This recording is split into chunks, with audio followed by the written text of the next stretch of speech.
Hey, good afternoon, good morning, good evening, whatever time you're seeing this. My name is Chris Elliott with Remax Action Real Estate. Got a good friend of mine, Mr. Rich Lennon, here today. Super excited.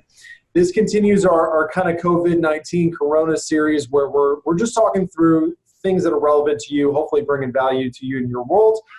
Rich is a local real estate investor in the Metro Richmond marketplace. He's been at this game for the last 7 years.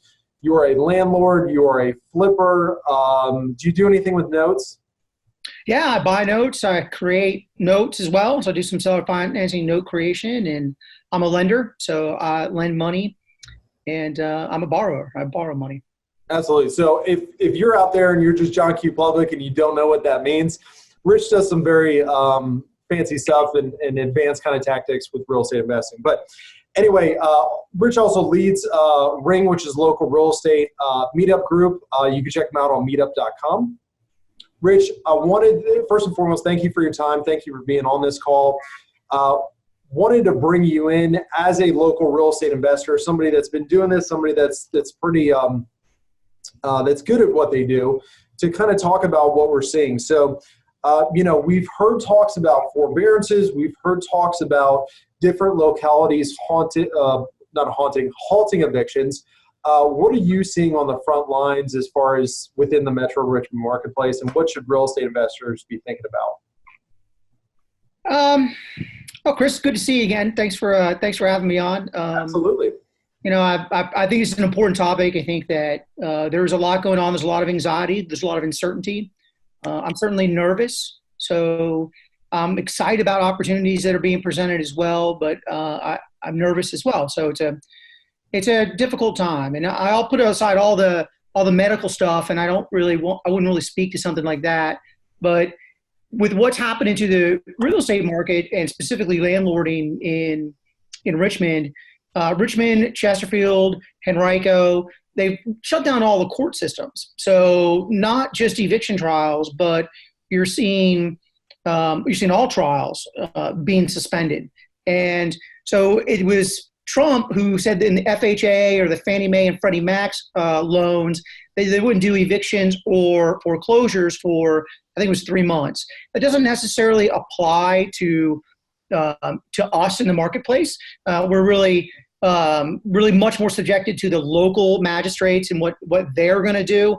And all of them have shut down completely. It's understandable.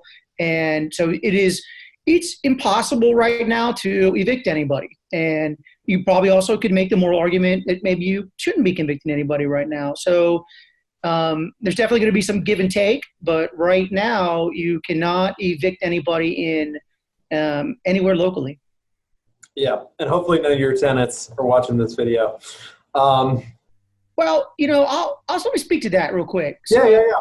I think that it's truly a partnership, and we have a rather large portfolio, and we were proactive, and we sent out an email, and the gist of the email was, hey, we care. We care about you as an individual. We have no intention of evicting anybody anytime in the near future, and that we try to relieve them of that stress. If they hadn't heard that on the news or something, we were proactive in explaining to people that, hey, evictions weren't going to happen, that the most important thing was to communicate with us as landlords and tenants. And so we allowed the tenants to get an opportunity to reach out to us, tell us what they're really going through. And the ones that are truly, hey, I lost my job, hey, I've been cut back on my hours, we're really trying to help those people, talk them through, put them into local programs to get the rent money, tell them and assure them that, hey, we're going to work with them over this stressful time, but then also kind of implore the ones who are still working, the ones who are still in a good financial situation, to don't take this as an opportunity to take advantage of us, because there are a lot of people that we're going to need to help. And we as a company, we're going to have to defer payments for some people. We're going to have to maybe even someday forgive some rents for some people. Maybe the government reimburses us, maybe not. But as landlords, we have a responsibility. We have to help the community right now. But equally, the community has to make sure that they're helping small businesses like us, and that you have to continue to support us so that we can continue to support others. And that's resonated pretty well with my tenants. And I'm pretty pretty proud of some of the emails we've gotten back. We've talked it through with a couple tenants, and we've had other people reach out to us and say, hey, we're in a financially good position and this is our plan. So, and that way it's been positive, opening up that dialogue. So my fingers are crossed that people will do the right thing. Yeah, absolutely. And I mean, we were talking about it before we get on this call of there's not with everybody, but there is somewhat of an attitude, not to make a political statement, but there is somewhat of a prevalent attitude of, folks wanting to stick it to the man and, take the power back or however you want to say that. But I mean, Rich, like you're a human being as well. You're a father of 3, I know, like you're still on the hook for these mortgages. Like you still have a life, you have employees, you have things you need to take care of. So it's not just, hey, I'm going to take advantage of the situation. I mean, the owners of these properties are also people too with financial obligations and their own problems that they're going through. Yeah, and it's a time, and this is where we won't get too political again, but this is a time where I wish the national message from our leadership and our media was to stick together as Americans. And like this was something that we rallied around in World War II, and we and I were talking about the JFK, not what can my country do for me, but what can I do for our country? We need that type of leadership. Or during World War II, where people were making the victory gardens, and like, how do we pull through together? And, it's a horrible situation. I wish, though, it could forge an opportunity for us to maybe be a little bit closer as a community. Yeah. And I hope that we could take advantage of that. Yeah, absolutely. I mean, there has been a lot of cool things that have come out this. I don't know if you're on social media, but like some of the things that you are seeing as far as, people supporting the community and things like that, it's been super cool. But anyway, so let's talk about real estate investing. If somebody is a local landlord, even if you're seeing this in a different area, what would be, if you were sitting down having a cup of coffee, 6 feet apart, what would be the advice you would give to a landlord as far as how to handle the situation, proactive things they can do, or maybe how should they handle tenants that may or may not be going through financial hardship right now? I believe in the concept of the giver's gain, where, it's an opportunity you as a landlord to make sure that you're there to support the community. And I firmly believe that the community will support you back in the end. I do believe that people come back and pay their debts. There's some very active things that you can do. That the U.S. government just gave away a $2 trillion aid package. And I would encourage small business owners to go to maybe the Small Business Administration and seek out, do they qualify for grants and loans, and get in line for those handouts. Some of those handouts are going to be at like an awesome interest rate, like a 30-year note at 3.75%. And some of it's just going to be a grant where if you keep your employees, the federal government's going to basically pay for your employees through September. And so there's grants that you can apply to get $10,000 in cash almost overnight. It's like a 2 or 3 day wait period. So there are some very real opportunities to go get aid through that $1 trillion package. And I would encourage business owners, and this just isn't real estate business owners, but I would encourage people to go look and see what they qualify for. The $2 trillion is going to have a hit on inflation. Like, we're all going to pay that debt.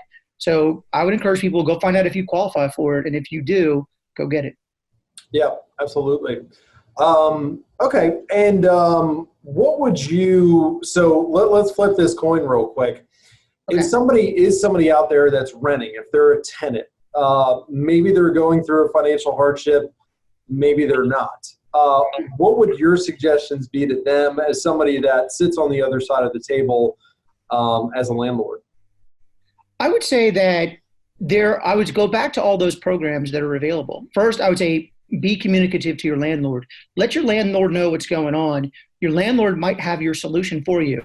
And so while you might be hiding under the bed and pulling the blankets over, quivering, the landlord is begging for you to reach out because they're trying to help you solve your problem. And that the tenant and landlord interests are aligned here, and that they are aligned and they need to work together. So number one is contact your landlord and talk to them and let them know what's going on, especially if it's a positive thing. Hey, I still have my job this month. I don't know what happened next month, because this might not be a short thing. And Right. so get out in front of it and begin to communicate with your landlord. And number two, in the $1 trillion package, if you've lost your job, the unemployment benefits became really, quite massive. So on top of your normal unemployment, all right, don't quote me, I'm not a CPA, but my understanding of the code is that you qualify for an extra, not $600, but an extra $600 a week of unemployment with what's come off from the $2 trillion plan. So if you were recently laid off, it's really important that you go get your unemployment, get it filed, get it going. You're going to find that the government is going to want to support you. You're going to find out that your landlord is going to want to support you. Yeah.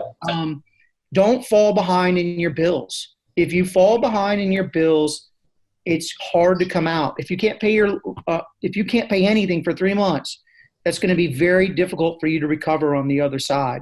Yeah. And that other side will come. We will see our way out of it. Yeah, absolutely.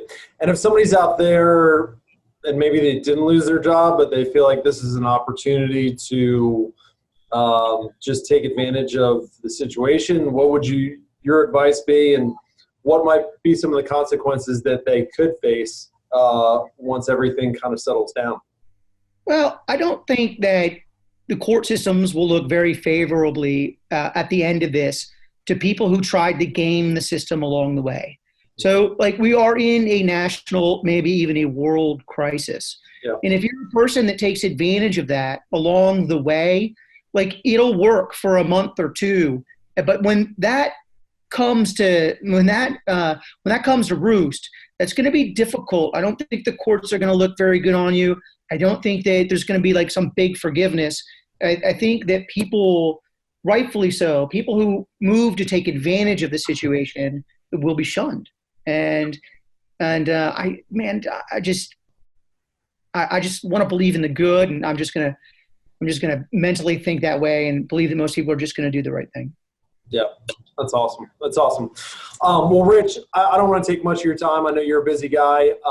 If folks want to connect with you, if they want to follow you, if they want to find out more about you, or ring, or they want to sell you a house and I don't return the phone call quick enough, where can they get a hold of you? I would say Rich at rvapropertysolutions.com, and you can email me there, and me or my assistant will get back to you. It's a busy time right now. Yeah. I do want to say one thing real quick before we go, though. Yeah. Because if it's geared towards investors, we as investors, ultimately, in my opinion, all we do as our business is we take care of inefficiencies in the market, right? So if you're a cash seller and you got to sell really quick, then a real estate investor might be a good solution for you, right? Because it's that inefficiency of you can't get a loan, et cetera, et cetera. And our business model is to solve those inefficiencies. So the coronavirus is causing the biggest inefficiency in the history of man. And so within those inefficiencies will be a lot of opportunities. And so again, we get back to your opportunities should be positive opportunities. Find someone who has a true need and see if you can solve that need. I'll give you an example. I had this idea yesterday and I shared it today with the group. They thought it was good, so I'll continue to share it. The Airbnb business is in a lot of trouble, right? They have people who don't want to come and stay in their homes. And I encourage a bunch of people who have Airbnb. I used to have 18 at once. I have none now, thankfully. But an example, lucky, not skilled. And the inefficiency, though, is that people want to be isolated, and they don't have anywhere to go to be isolated. So there's literally around Richmond, there's thousands of homes that are Airbnbs that people can't fill. But I bet there's tens of thousands of people that would like to be isolated from the coronavirus, right? Let's say if you're a grandma and you live with your family, but that family has to still work, but you have some pre-existing condition, and you're hey, I just want to go isolate myself for 3 months from the world. Yeah. That'd be a great time to take an Airbnb that is fully furnished, fully ready to go, and people could isolate themselves inside the Airbnbs. And I think that's just one example of inefficiencies that'll be created where a creative investor will be able to find a solution. And I would encourage people to be positive. Well, and it's amazing the mental doors that open when you maintain a positive attitude through a time like this, and you can see those opportunities that you don't see if you're hiding in your foxhole. So that's awesome. And that's a great idea for anybody out there that has Airbnb properties. And I appreciate you sharing that, my friend. Sure. Rich, thank you again. I do appreciate your time. I respect you. I love you. I appreciate you jumping on. And thank you, and look forward to seeing you in person, hopefully at some point in the future. All right. I appreciate it. And I'm still buying. So if you or anybody else, you have a deal for a real estate investor, someone who needs cash, I'm a pretty good solution. Yeah, give Rich a call, and I'll do it the right way. Rich, appreciate you, brother, and hope you have a good rest of your day. Yeah, no problem, Chris. Thanks, man. All right, we'll see you. Be safe.